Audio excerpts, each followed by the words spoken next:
Basically, Google is looking for good quality websites, has up-to-date information, and basically offers real benefits to visitors of that website. At the end of the day, if you try and use sneaky tricks to try and get yourself more prominently shown in the search engine results, increasingly Google will find out about these sneaky tricks and you'll get penalized for them. So don't be tempted to search for information about maybe black hat techniques or techniques that might give you a temporary boost in the search engines, because in the end Google will find out. It's much better to take a long view with SEO and play by the rules as laid down by SEO, and if you give Google what it wants, Google will reward you. It's as simple as that. White hat versus black hat SEO. Basically, white hat SEO are using techniques that Google likes. So for instance, if you read the guidelines issued by Google, it'll tell you you should have a properly formatted title and description. It will tell you to use your important keyword phrases within your websites in moderation, and there's a load of other stuff that Google will basically hint at that are techniques you should use. Black hat SEO, on the other hand, are basically using sneaky tricks to try and trick Google into promoting your particular websites or pages within the search engine results using sort of underhand means. And increasingly Google is getting very good at finding these black hat techniques. So for instance, an obvious example of a black hat technique would be maybe at the bottom of your web pages having your keywords listed over and over again. Now there are numerous examples of websites that have been completely delisted from the Google index for either directly trying to spam the search engine results, or maybe they've been using a third-party SEO company which in turn was using sneaky underhand techniques to try and promote the websites within Google. Well-known examples of this are BMW in Germany, who got banned for a while, and more recently Interflora got completely banned from the UK index for a while.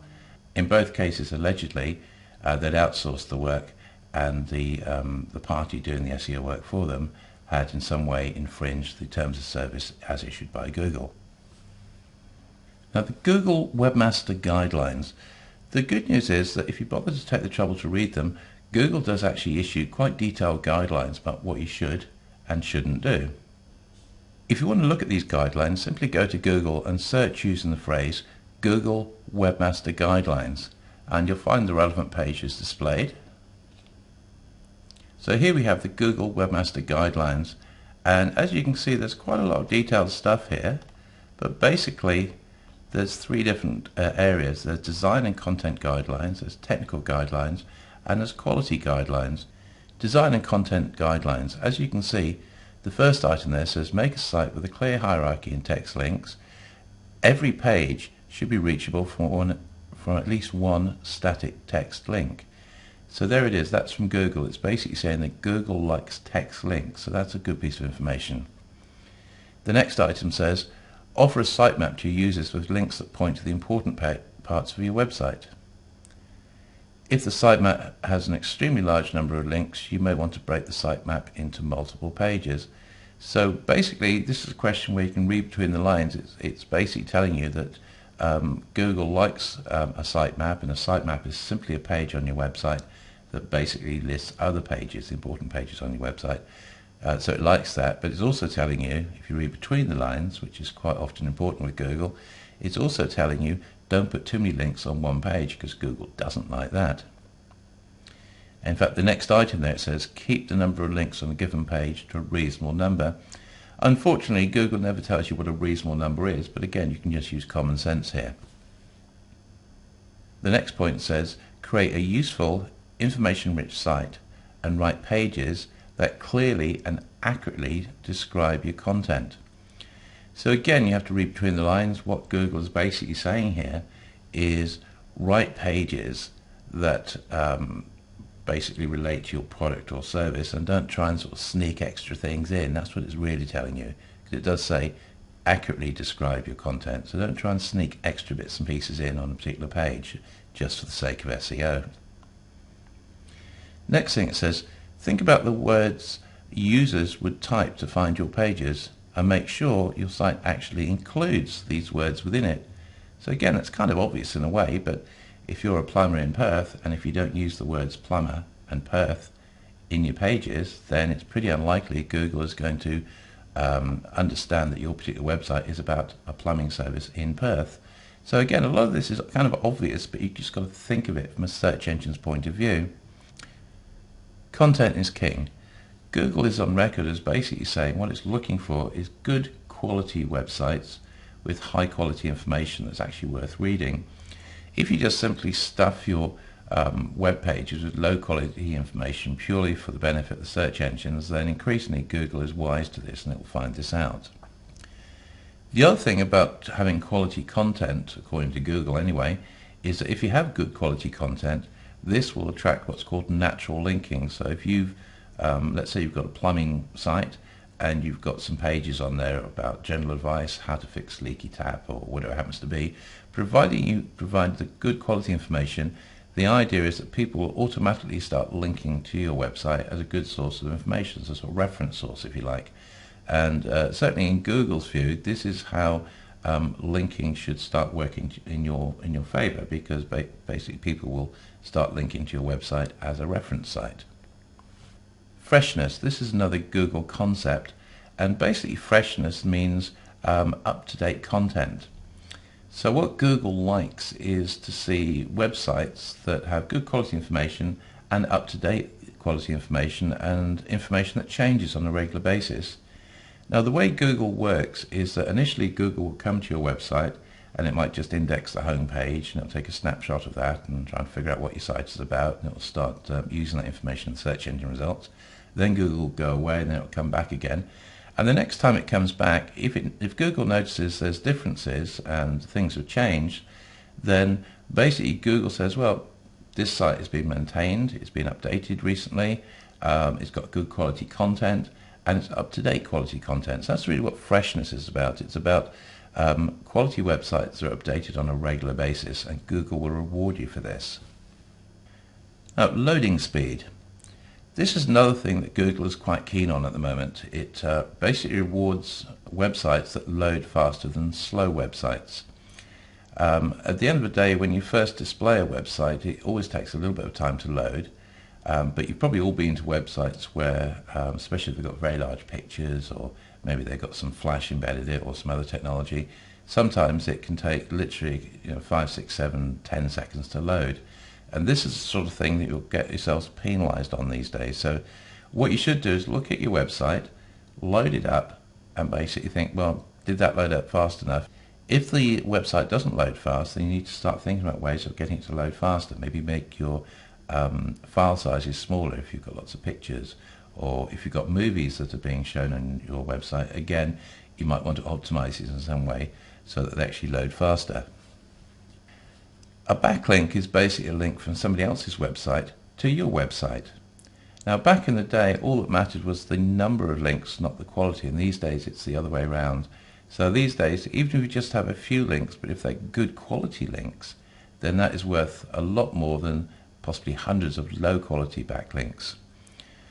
Now, a mistake that a lot of website owners have made over the years is that they've gone out and they bought in links from a company that sells links by the 100 or by the 1,000. And these days, if you buy low quality links to your website, you'll find you can actually get penalized for this. This is a really bad idea these days.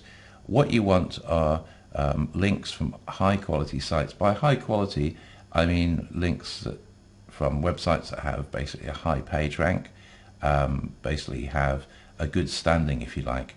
What you don't want are links from websites that are known as spammy websites, or sites that maybe host malicious software on them. Those are the sort of links you definitely do not want. And again, these days there is a whole industry in actually identifying the bad links to people's websites and getting rid of them. Interestingly, Google fairly recently introduced a new tool so that if someone was linking to you from a bad website area, then you could use what's called the disavow tool, and basically this wouldn't actually remove the link because that would be on somebody else's website, but you could ask Google to try and please ignore that link because it's been put in place, you've done your best to get rid of it, and if people won't remove the links to your website from bad areas, then the best you can do is ask Google to sort of overlook it, as it were. But as I say, quality is important, not quantity. These days it's very important to realize that having bad links from other sites to your website can actually harm your website these days.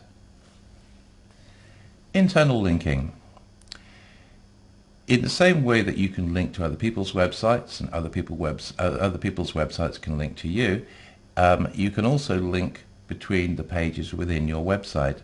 And again, it's worth thinking about the structure of your website. So obviously you've got your home page, and then generally the important other pages would be things like the products page, or maybe the about us page, or something like that. So basically you want to make sure that you have clear text-based links to all your important web pages within your website. Using keyword phrases within your page text. It might seem obvious, but as an SEO company, we see this over and over again. People ring us up and say, well, we're, for the sake of argument, a plumbing company in Joondalup, and they say when we type in plumbing Joondalup, we're not, we just can't be found. We're just not there. And then when we go and actually investigate their websites, they might possibly have the word plumbing, but not the word Joondalup. And if you don't have specific text mentioned within your websites, then Google's not going to know about it. So, if you are a plumbing company in Joondalup, then it's kind of obvious in a way, but you must make sure that the words plumbing and plumbers and variations on that theme, that's contained within your website, along with the actual words like Joondalup or Perth or other associated suburbs. So again, it's really obvious when you think about it, but it's amazing how often we see this kind of mistake. So just make sure your important keyword phrases are actually listed within the text contained within your website. Titles and description that match page content. When people start researching SEO for themselves, pretty soon they discover the importance of what's called the page title and also the page description. But unfortunately, that's just half the story. You should make sure that you have a good page title and a good page description, and you should make sure that the title and description actually matches the content on every single page.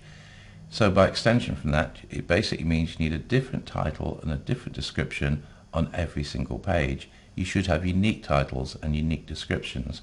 And again, it's a very common mistake we see that when we go and look at people's web pages, every single page within the website has exactly the same title and exactly the same description, regardless of the actual content on each page. And as I say, this is a very common error, and Google will certainly not reward you for having duplicate titles everywhere. In fact, there are tools available from Google that will allow you to identify the fact you've got duplicate titles or duplicate descriptions on different pages that are using the same titles and descriptions. And that's a pretty good indication of the fact that Google doesn't like that sort of shortcut. You should have unique titles, unique descriptions for every single page.